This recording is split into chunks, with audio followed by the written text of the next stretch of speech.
Okay, so you appeared on our cover in March, Oh my God, yeah. which was awesome. A great cover, by the way.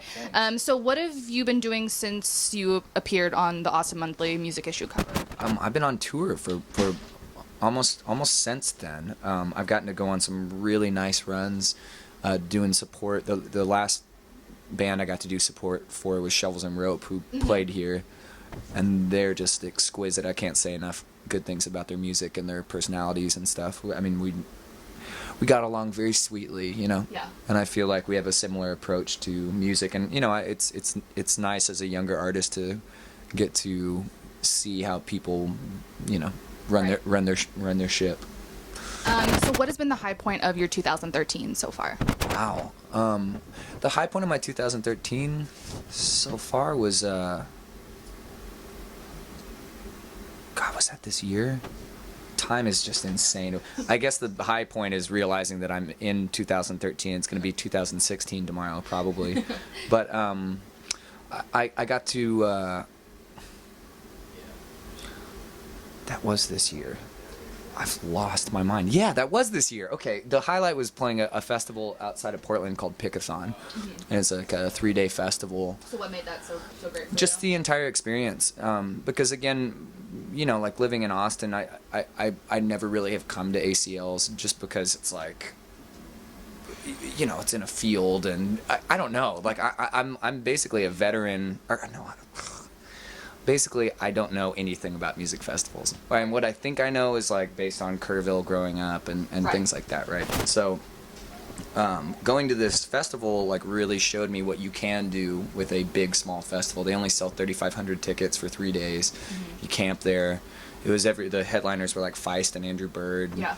And just all the artists, it was like really conducive to watching music. So everyone watched their sets, and like it was just an amazing experience. And I'm sure it wasn't 1,000 degrees. It was not. It was Oregon, which Yeah. is like the dream. You know, during the day it's kind of hot, but in the shade it's cool all the time.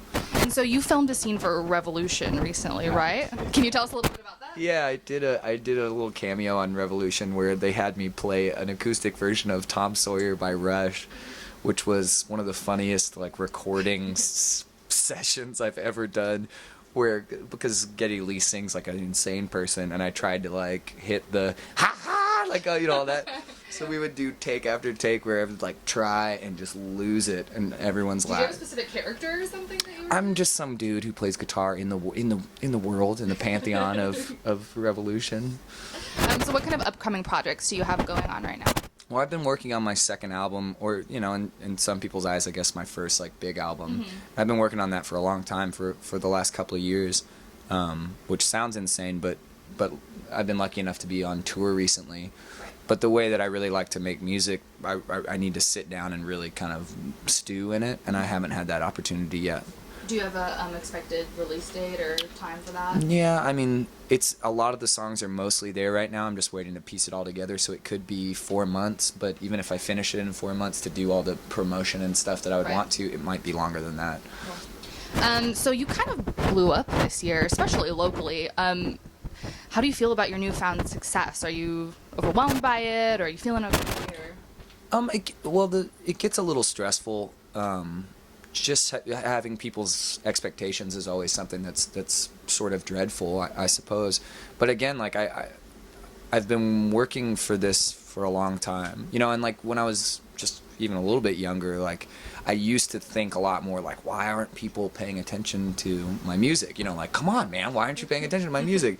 And then slowly I realized that I didn't really have it. I hadn't put in enough work yet, you know, that I wasn't able to consistently convey what it is I do to people in a live space, where it would be spotty and I'd have a lot of excuses like, well, you should listen to the recording or whatever, you know. And I feel like the farther I've gotten into it, I feel more and more amateurish in a good way, but I feel like I'm learning. Like I feel like I'm a freshman in, I think I'm a freshman in college, but I might be a freshman in middle school. So you know, humble a little bit. yeah, because every time you conquer a level, there's really a whole new world. Like I don't even know where it would stop theoretically, but I mean, as far as success, I'm just happy that people are moved by my music, that it affects people. You know, to a certain degree, I feel like I can already retire. I have had someone be like, you made me want to play guitar, or like, you got me through high school. And I'm like, well, I'm done. That's, Yeah. you know, everything else is just like icing on the cake. Cool.